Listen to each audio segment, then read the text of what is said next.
हम इस वीडियो में किसी त्रिविमीय ठोस यानी कि 3D सॉलिड के लिए आयतन हेतु, पार्श्व पृष्ठीय क्षेत्रफल हेतु और कुल पृष्ठीय क्षेत्रफल हेतु व्यापक सूत्र यानी कि जनरल फॉर्मूला की बात करने वाले हैं। और देखिए, आयतन को हम इंग्लिश में वॉल्यूम कहते हैं, पार्श्व पृष्ठीय क्षेत्रफल को हम इंग्लिश में लेटरल सरफेस एरिया कहते हैं और कुल पृष्ठीय क्षेत्रफल को हम इंग्लिश में टोटल सरफेस एरिया कहते हैं। अब मान लीजिए कि हमारे पास में इस प्रकार से एक सामान्य त्रिविमीय ठोस है और यह इस सामान्य त्रिविमीय ठोस की निचली सतह है यानी कि नीचे का पृष्ठ है। अब हम क्या कर रहे हैं कि कल्पना कीजिए, हम इस निचली सतह को इस प्रकार से ऊपर की ओर खींच रहे हैं, तो क्या होगा, यहां पर और अधिक ठोस का निर्माण होगा और हमें एक ऊपरी सतह मिल जाएगी यानी कि एक ऊपरी पृष्ठ मिलेगा। और इन दोनों ही पृष्ठों यानी कि ये तो हमारा निचला पृष्ठ है और यह हमारा ऊपरी पृष्ठ है, इन दोनों ही पृष्ठों के क्षेत्रफल जो है वे आपस में बराबर होंगे और ऐसा करने पर इस त्रिविमीय ठोस की एक तीसरी विमा आ जाएगी जो कि इस त्रिविमीय ठोस की ऊंचाई कहलाएगी यानी कि हाइट कहलाएगी।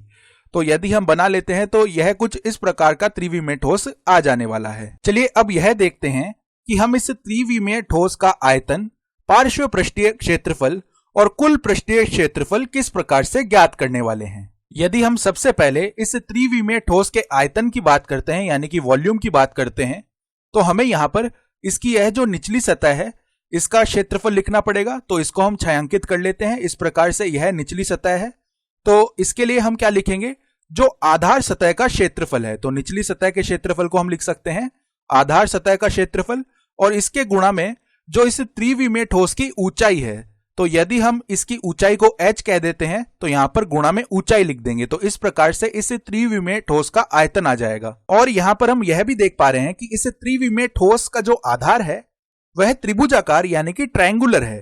तो यदि हमें आधार सतह का क्षेत्रफल लिखना है तो हम इस त्रिभुज का क्षेत्रफल लिख देंगे।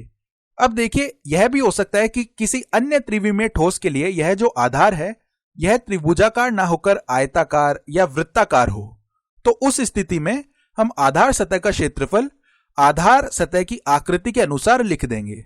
तो इस प्रकार से अलग अलग त्रिविमीय ठोसों के लिए आधार सतह का क्षेत्रफल अलग अलग आने वाला है। अब इसके पश्चात हम इस त्रिविमीय ठोस का जो पार्श्व पृष्ठीय क्षेत्रफल है यानी कि लेटरल सरफेस एरिया है वह पता लगाने वाले हैं। तो यह ज्ञात करने के लिए हम सबसे पहले इस त्रिविमीय ठोस का ये जो आधार है इसका परिमाप यानी कि पेरीमीटर ज्ञात करेंगे और उसके पश्चात उस परिमाप को इस संपूर्ण ऊंचाई के लिए एक्सटेंड यानी कि विस्तारित कर देंगे। तो मान लीजिए इस प्रकार से प्रत्येक भुजा जो है इस ऊंचाई के संगत इस प्रकार से विस्तारित की जा रही है। यह तो इस विशिष्ट भुजा सतह का पृष्ठीय क्षेत्रफल है। जब हम इसी प्रकार सभी भुजा सतहों के पृष्ठीय क्षेत्रफलों का योग कर लेंगे तो हमें कुल पार्श्व पृष्ठीय क्षेत्रफल मिल जाएगा। तो हम लिख सकते हैं कि जो पार्श्व पृष्ठीय क्षेत्रफल है वह आ जाएगा परिमाप गुणा में ऊंचाई यानी कि पेरीमीटर गुणा में हाइट। अब यदि हम इस त्रिविमीय ठोस के लिए कुल पृष्ठीय क्षेत्रफल यानी कि टोटल सरफेस एरिया की बात करते हैं तो हम यह कैसे ज्ञात करेंगे, यह जो हमारा त्रिविमीय ठोस है इसकी ऊपरी और निचली सतह का जो क्षेत्रफल है उनको हम इस पार्श्व पृष्ठीय क्षेत्रफल में जोड़ देंगे। और हमें यह भी पता है कि हमारे इस त्रिविमीय ठोस के लिए जो यह ऊपरी सतह का क्षेत्रफल है यानी कि ऊपरी पृष्ठ का क्षेत्रफल है इस निचली सतह के क्षेत्रफल के बराबर है यानी कि ये दोनों क्षेत्रफल आपस में बराबर हैं। इसका अर्थ है कि हम देखिए कुल पृष्ठीय क्षेत्रफल किस प्रकार से लिख सकते हैं। पहले हम यहां पर पार्श्व पृष्ठीय क्षेत्रफल लिख लेते हैं और इसमें जोड़ देंगे 2 गुणा में आधार सतह का क्षेत्रफल, क्योंकि यह जो ऊपरी सतह का क्षेत्रफल है यह इस आधार सतह के क्षेत्रफल के बराबर ही है। तो हम 2 गुणा करके आधार सतह का क्षेत्रफल इस प्रकार से लिख लेते हैं। तो कुछ इस तरीके से हमने कुल पृष्ठीय क्षेत्रफल लिख लिया है। चलिए अब हम इसी त्रिविमीय ठोस के लिए एक उदाहरण कर लेते हैं जिसमें हम आयतन, पार्श्व पृष्ठीय क्षेत्रफल और कुल पृष्ठीय क्षेत्रफल ज्ञात करेंगे। और हम यहां पर यह कह रहे हैं कि इस त्रिविमीय ठोस की यह जो त्रिभुजाकार सतह है इसकी भुजाओं की लंबाइयां 8 सेंटीमीटर एवं 6 सेंटीमीटर है जो कि परस्पर एक समकोण यानी कि राइट एंगल पर मिल रही हैं। तो यदि अब हम इस त्रिविमीय ठोस के आयतन की बात करते हैं यानी कि वॉल्यूम की बात करते हैं तो वह देखिए क्या आ जाएगा।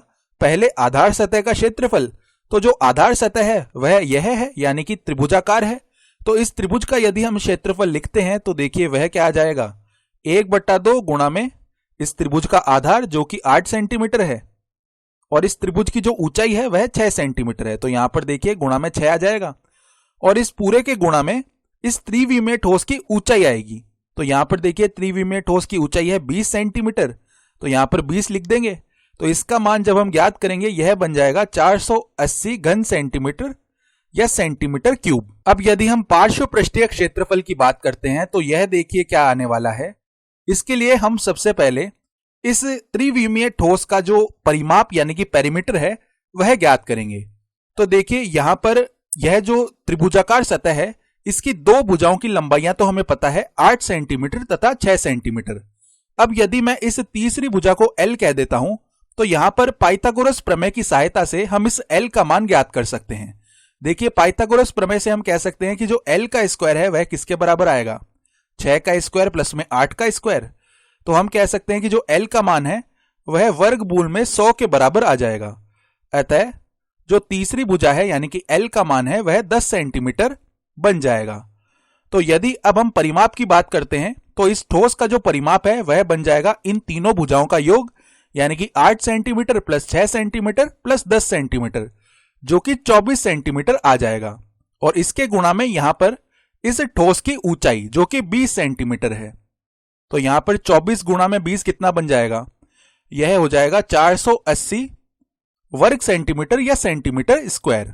तो यह पार्श्व पृष्ठीय क्षेत्रफल आ गया है। अब यदि मैं इस ठोस के कुल पृष्ठीय क्षेत्रफल यानी कि टोटल सरफेस एरिया की बात करता हूं तो वह देखिए क्या आने वाला है। पहले तो हम पार्श्व पृष्ठीय क्षेत्रफल लिख लेते हैं इसका, जो कि है 480 सेंटीमीटर स्क्वायर, और इसमें हम जोड़ देंगे 2 गुणा में जो आधार सतह का क्षेत्रफल है। तो जो आधार सतह है वह त्रिभुजाकार है, तो देखिए 2 गुणा में यहां पर इस त्रिभुज का क्षेत्रफल होगा 1/2 गुणा में आधार यानी कि 8 सेंटीमीटर और ऊंचाई यानी कि 6 सेंटीमीटर। तो ऐसा करने पर 2 से 2 कट जाएगा, 8 गुणा में 6 यानी कि 48 बनेगा और 48 में हम 480 जोड़ देंगे। तो परिणाम स्वरूप हमें यहां पर मिलेगा 528 वर्ग सेंटीमीटर या सेंटीमीटर स्क्वायर। और एक बात का ध्यान दीजिए, जो आयतन की इकाई है वह है घन सेंटीमीटर या सेंटीमीटर क्यूब और पृष्ठीय क्षेत्रफलों की जो इकाई है वह सेंटीमीटर स्क्वायर यानी कि वर्ग सेंटीमीटर है।